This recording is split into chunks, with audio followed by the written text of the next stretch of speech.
प्रभुंकर महान नामर धन्यवाद हो। वाक्य शुणुथिबा प्रभुंकर प्रिय लोक माननकु प्रभु जीशु ख्रीष्टंक बहुमूल्य नाम रे नमस्कार।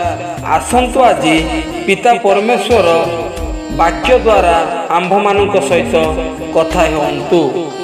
जीशु निथनियलंकु आपणा निकट को आसुथिबा देखि ताहांक विषय रे कहिले, एही देख प्रकृतर ए जणे इस्राएलीय लोक, एहांक ठारे छलना नाही। जौन 1 पर्वर 47 पद।